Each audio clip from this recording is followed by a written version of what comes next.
बाढ़ में गरीब ससुराल। अरे गीता बहू कहाँ चली गई? जरा एक कप चाय तो बना ले। माँ जी दूध नहीं है, चाय कहाँ से बनेगी? अजी सुनते हो, धनिया के घर जाकर दूध ले आओ। आज धनिया दूध देने नहीं आया। सुना है धनिया बीमार है। चलो मैं उसके घर पर जाकर देखता हूँ, अगर दूध मिला तो लेकर आता हूँ। हरिहर धनिया के घर जाता है और वहां से दूध लेकर आता है, जिसके बाद गीता सभी के लिए चूल्हे पर चाय बनाती है। तभी सभी एक दूसरे से बातें करते हुए कहते हैं, मानसून का महीना आने वाला है, मौसम बिगड़ने लगेगा और अब हमारे कच्चे मकान में हमें रहने में बहुत दिक्कत होगी। पिछली बार भी कच्चे मकान में हम रह रहे थे, वो तो पानी में ही बह गया था। बहुत परेशानी हुई थी, दर दर की ठोकर खानी पड़ी थी। अरे हेमलता, तू क्यों परेशान हो रही है? इस बार हमने पैसे जोड़ कर रखे हैं।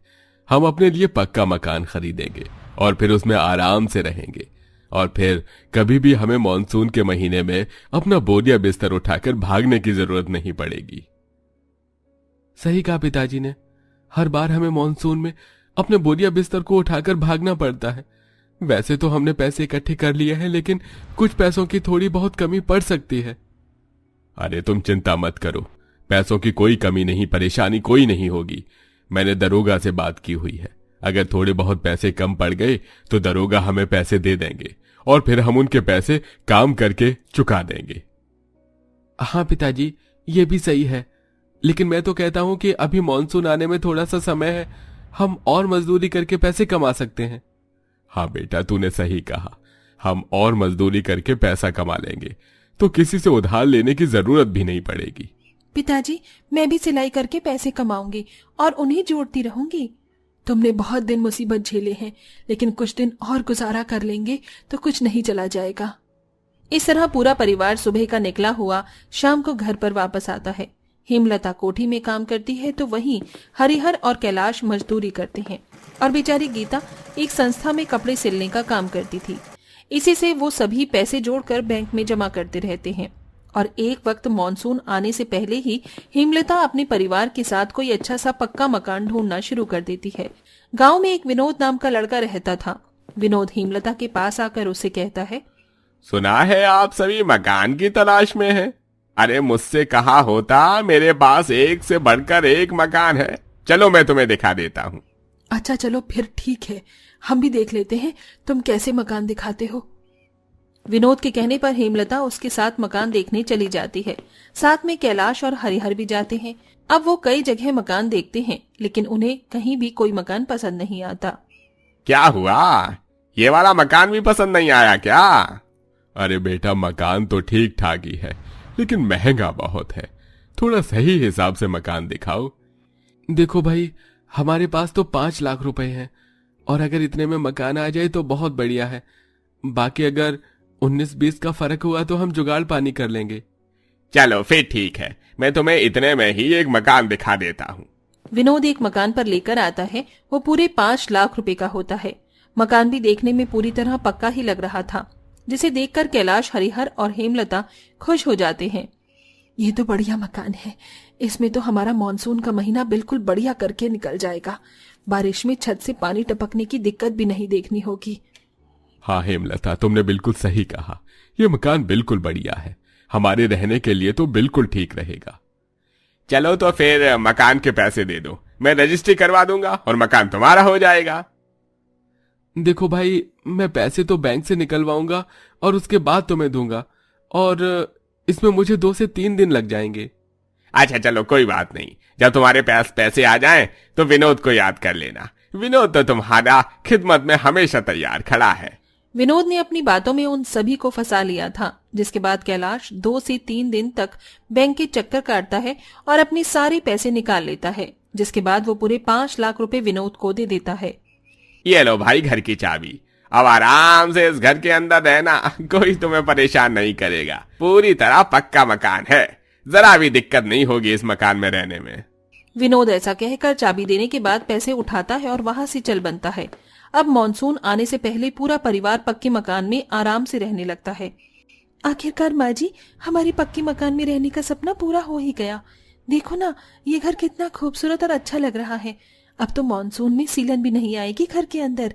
हाँ बहू, तूने बिल्कुल सही कहा, अब तो ये भी डर नहीं है कि तेज आंधी तूफान में हमारा घर टूट जाएगा या बह जाएगा। पूरा परिवार हंसी खुशी घर के अंदर रहने लगता है। देखते ही देखते कुछ दिन बीतने लगते हैं और मानसून शुरू हो जाता है। मानसून की सबसे पहले जो बारिश होती है उसमें उनके मकान से मिट्टी झड़ने लगती है। हे भगवान, ये क्या माँ जी, देखो मकान से मिट्टी झड़ रही है। ये तो पक्के सीमेंट से बना हुआ घर होना चाहिए था, फिर ये मिट्टी की तरह झड़ क्यों रहा है? क्या हमारे साथ कोई धोखा हुआ है? जब घर के सभी लोग देखते हैं कि उनके घर मिट्टी से बना हुआ है और वो बारिश में बहने लगा है तो सभी हैरान हो जाते हैं। धीरे धीरे अब उन्हें इस घर में कई परेशानी होना शुरू हो जाती है। कभी छत से पानी टपकता है तो कभी घर में पानी भर जाता। चारों तरफ पानी ही पानी हो रहा है, सोने के लिए जगह ही नहीं है।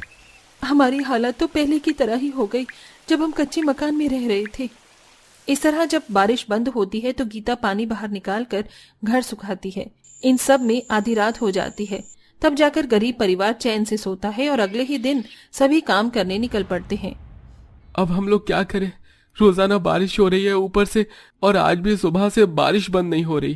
कैलाश इतना बोल ही रहा होता है कि गांव की बांध टूट जाती है, जिससे गांव में बहुत तेजी से पानी आता है। इसी के चलते गरीब परिवार का कच्चा घर पानी के साथ साथ बह जाता है।